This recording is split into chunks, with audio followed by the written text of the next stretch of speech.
جب ہم اپنی زندگی کے سفر میں آگے بڑھتے ہیں تو ہم اکثر خود سے یہ سوال کرتے ہیں کہ کیسے ہم اپنے مقاصد کو حاصل کر سکتے ہیں۔ ہم اکثر یہ بھی سوچی ہیں کہ کیا ہے جو کامیاب لوگوں کو ان کے مقاصد کے قریب لاتا ہے۔ یہاں تک کہ ہم اپنے روزمرہ کے کاموں کو بھی کس طرح مؤثر طریقے سے کر سکتے ہیں تاکہ ہم اپنے تمام کاموں کو وقت پر مکمل کر سکیں۔ ایسی حالتوں میں ہم یویشن کی ضرورت محسوس کرتے ہیں جو ہمیں آگے بڑھنے کی طاقت دیتی ہے۔ لہٰذا آج ہم ایک ایسی کتاب کے بارے میں بات کرنے جا رہے ہیں جو آپ کو یویشن اور اسٹریٹجک ٹائٹل ڈیزائن کی سائنس سکھائے گی۔ کتاب the science of motivation and strategic title design کے مصنف ایک تجربہ کار ماہر ہیں جنہوں نے انسان کی یویشن اور اس کے کام کرنے کے طریقوں پر گہرائی سے کی ہے۔ وہ ہمیں دکھاتے ہیں کہ کیسے ہم اپنے دن بھر کے کاموں کو منظم کر کے اپنی پیداواری صلاحیت کو بڑھا سکتے ہیں۔ کسی ایک شخص کی کہانی لیں جو اکثر یہ سوچتا تھا کہ وہ اپنے کاموں کو کیسے بہتر طریقے سے منظم کر سکتا ہے۔ وہ ہمیشہ وقت پر کام مکمل کرنے کی کوشش کرتا تھا لیکن اکثر وہ وقت پر کام مکمل نہیں کر پاتا تھا۔ جب اس نے اس کتاب کو پڑھا تو اس نے سیکھا کہ کیسے اپنے کاموں کو منظم کر کے وہ اپنی پیداواری صلاحیت کو بڑھا سکتا ہے۔ اس نے بتایا کہ کس طرح اس نے اپنے کاموں کو ٹائم مینجمنٹ کے تحت کر کے کیسے وہ اپنے تمام مقاصد کو حاصل کرنے میں کامیاب ہوا۔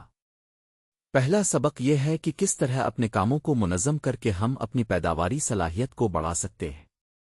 دوسرا سبق یہ ہے کہ کس طرح ہم اپنے وقت کو بہتر طریقے سے منظم کر کے اپنے مقاصد کو حاصل کر سکتے ہیں۔ تیسرا اور سبق یہ ہے کہ ہم کس طرح اپنی زندگی میں مؤثر طریقے سے کام کر کے کامیابی حاصل کر سکتے ہیں۔ یہ تینوں سبق ہمیں یہ سکھاتے ہیں کہ کیسے ہم اپنے کاموں کو بہتر طریقے سے کر کے اپنے مقاصد کو حاصل کر سکتے ہیں۔ پہلا سبق ہمیں یہ سکھاتا ہے کہ کیسے ہم اپنے کاموں کو منظم کر کے اپنی پیداواری صلاحیت کو بڑھا سکتے ہیں۔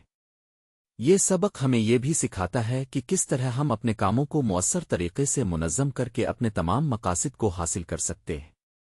دوسرا سبق ہمیں یہ سکھاتا ہے کہ کس طرح ہم اپنے وقت کو بہتر طریقے سے منظم کر کے اپنے مقاصد کو حاصل کر سکتے ہیں۔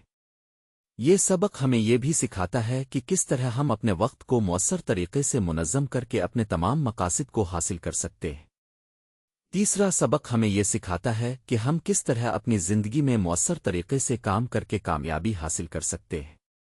یہ سبق ہمیں یہ بھی سکھاتا ہے کہ کس طرح ہم اپنے کاموں کو مؤثر طریقے سے منظم کر کے اپنے تمام مقاصد کو حاصل کر سکتے ہیں۔ آج ہم نے سیکھا کہ کیسے ہم اپنے کاموں کو منظم کر کے اپنی پیداواری صلاحیت کو بڑھا سکتے ہیں۔ ہمیں یہ بھی چلا کہ کس طرح ہم اپنے وقت کو بہتر طریقے سے منظم کر کے اپنے مقاصد کو حاصل کر سکتے ہیں۔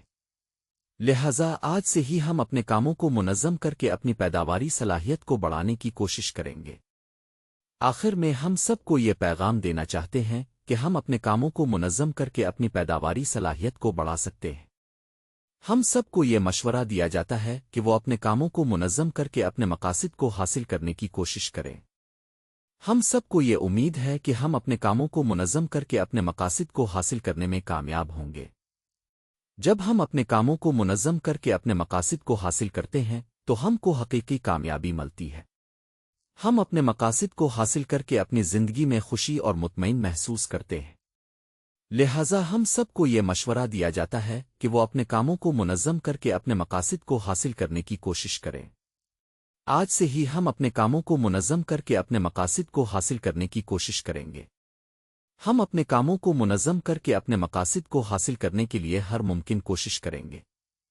ہم سب کو یہ امید ہے کہ ہم اپنے کاموں کو منظم کر کے اپنے مقاصد کو حاصل کرنے میں کامیاب ہوں گے اور اپنی زندگی میں حقیقی کامیابی حاصل کریں گے۔